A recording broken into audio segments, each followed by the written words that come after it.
Shiva!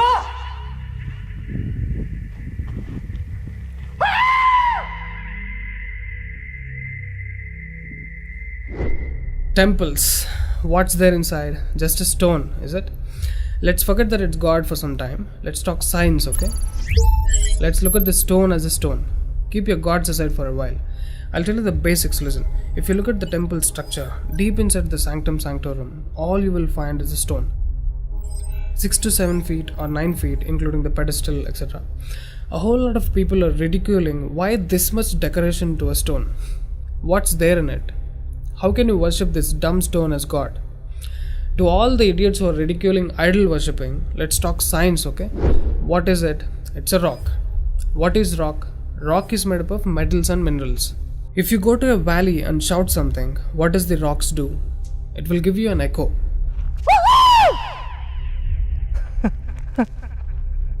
It's an open place. The sound travels, hits the rock and throws it back. This phenomena is called echo and it's scientifically proven, everybody knows it. Depending on how loud you send these sound waves, accordingly rocks will throw back an echo. Every rock, that's why you will hear 2-3 sounds at different intervals. Visually you cannot see what's happening, but you can hear it. This is in open space. Imagine if you're doing it in a closed place. What would be the amount of echo? Obviously much more than the open space. Let's get inside the temple. You will find a linga or a statue made of a rock.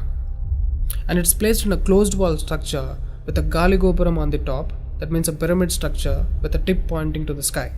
There will be no ventilation.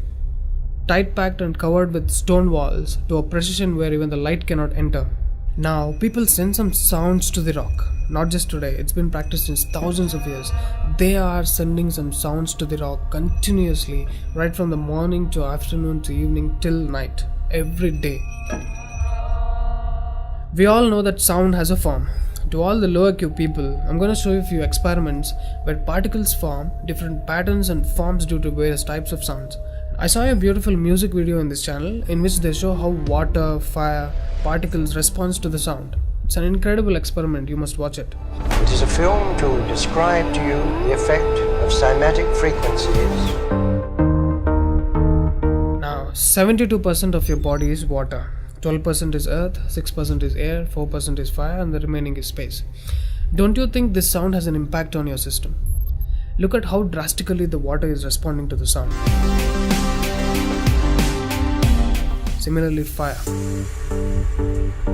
In fact, everything in the cosmos responds to the sounds. That's why yogis of the past have always said sound is the basis of existence. Every form is a certain reverberation of sound. If you master the sound, you can play with the 5 elements. That's how the sages of the past used to walk on water, disappear into the air, walk through the walls, etc. In Harry Potter movie, what you have seen is just a fiction story. But here, we have got yogis who did all that for real. Even though there are many mystics who can do these things, not just them, you and I can do it if we attain certain mastery over the sound. You need a perception beyond the senses to do that. For that, you need to do a different level of sadhana. You can't do that in a laboratory through some dumb experiment. All those who tried either ended up neurotic or died an utter failure. Wasted a lot of money in the research. So except dhyanam, technically there is no other way. Sorry to disappoint the people who are lazy to yoga. Okay, sound. I recommend you to watch more such experiments in YouTube to understand better what I'm trying to say here. Inside the temple, they chant some mantras. What happens is, the sound will touch the stone and bounce back in different directions. Because it's a closed room, the sound has to pass out through the main door. And whoever is standing in front will be completely soaked in that energy. Now, what do they chant? Vishnu Sahasranamam in the morning and Lalita Sahasranamam in the night. There is Shivopasana Mantram, Lingastakam, Am Namah Shivaya, Nirvana Shatakam, etc., which will have different impacts on the human system.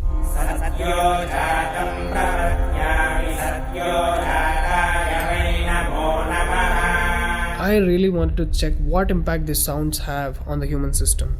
So I went to a neurosurgeon to really experiment and document the impact of these sounds on the human brain, the human system.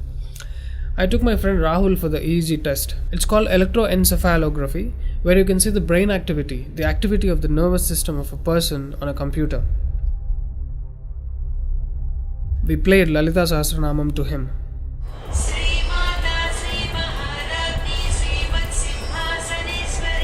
Rahul, relax your face. ఒకసారి first నుంచి చెప్పు. Right.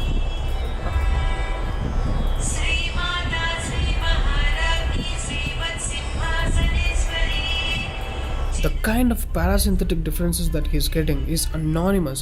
Oh my god, then I understood. These sounds are engineered in such a way that the rhythm of the chant will go inside your parasympathetic nervous system and will put you into deep sleep within 3 to 5 minutes. First thing is, the chant is some thousands of years old. How could these ancient sages know that these sounds impact the parasympathetic nervous system? This they do it in the night. And in the morning they chant Vishnu Sahasranamam, the 1000 names of Bhagavan Vishnu. And again, these sounds are engineered in such a way that it will wake you up to a peaceful and refreshing state of mind. I'm sure most of you are suffering with painful wake-ups, with such an irritated mind that you can't sleep and you don't enjoy waking up. If you listen to Vishnu Sahasranamam in the morning, it will clear all these clutches in the brain and you will be super fresh when you wake up. Even today you can go and check in Tirupati temple. They will chant Vishnu Sahasranamam in the morning and Lalita Sahasranamam in the night. This is a clear science evolved and being practiced in temples. Even now in most of the temples they're still doing it without knowing why they're doing. I went and asked one of the priests in my hometown. He said, no, they're doing it since so many years. Or they will say something like, it's good for your health, you will get money, pregnancy, etc. This is one more reason why temples are ending up in ruins here. There is no one to talk about the science behind it. Why sounds and why the rock? So they call this rock as God, and when you chant for God, their idea is to benefit the human beings living in the city. It's a free service. Will your doctors treat you for free? But these temples are doing it for free since ages. But now these temples are under attack. It's time to free them from government's control. Temples' properties are being looted. They think too much of gold is available there. You know what? The temple design is such. There will be a Dvajastambam, which is made of some metal, usually gold or copper. Brass is a good conductor of sound, gold is an excellent conductor of electricity, and it has higher receptivity of the energy. To all the idiots who are worried about so much gold being used in the temple construction, just smack them with this video. This is a clear science and most sophisticated engineering that even the modern science has no clue of. There is much more to the design of the temple. The design is such, the energy waves reverberated by the gopuram will pass straight and touch the antenna kind of arrangement here and stored in the energy format. People are supposed to touch it. A lot of people touch their heads without knowing why they are doing it. And then you're supposed to walk into the space which is filled with this energy transmitted by the rock inside. Doesn't matter whether you're a Muslim, Hindu or a Christian, you can't escape the energy. You'll be basked in the glory of that energy. You can actively feel the difference after you pass through the path. And this design is not there in a mosque or a church. Not just church and mosque, any sort of engineering on the planet cannot beat the engineering of a temple. It's incomparable. How many of you are aware of these sciences? Now what do you call the idiots who ridicule idol worshipping? Do you think they have got brains? Those who are urinating on the idols and those who are inspiring people to demolish temples, do you think they qualify to be human beings? The animal nature is still alive in them, or they must be living evils. Let me not end it here. I wanted to give it furthermore. Modern science is still in infancy when compared to the science and technology used in temple construction. I'm sure you watched Praveen Mohan's channel. He has done a mind-blowing work on temples. Watch these videos, you will get to know things which modern science has no clue of. These were constructed thousands of years ago. What was taught in your schools and universities in the name of science is a ridiculous crap. Today is a generation of idiots who do all kinds of drink and drug to put this body into sleep. What a circus they do. Any drunkard on the planet is a certified fool because you're ruining the system in order to rest it. When there is such a beautiful way to rest your system, you find drink and drug as an alternative is the dumbest thing to do. The government's encouraging drink in order to balance the income of the state. It must be the epitome of stupidity. What a horrible way to run a state. And these governments are handling the temples. Oh God, now it's time to remember the God inside the rock. It's not just a dumb stone. There is a huge science behind consecrating a rock into deity. Any number of mystics have infused the life energies into a rock and make it function like a living being. Sadhguru is the living example of a mystic who consecrated Dhyanalinga. You know what? For most people, it's not just a stone, it's a living being. There are devotees who can talk to the deity and get things done in the world. Low IQ idiots who got educated from the convent schools or those who muddle their minds with all kinds of sacred books cannot understand these devotional aspects of life. There are temples to solve every damn problem. Those problems which your doctors cannot solve. Your psychological imbalances, bipolar, neurotic, whatever. Now, these temples are in ruins. I get tears in my eyes when I look at the condition of these temples.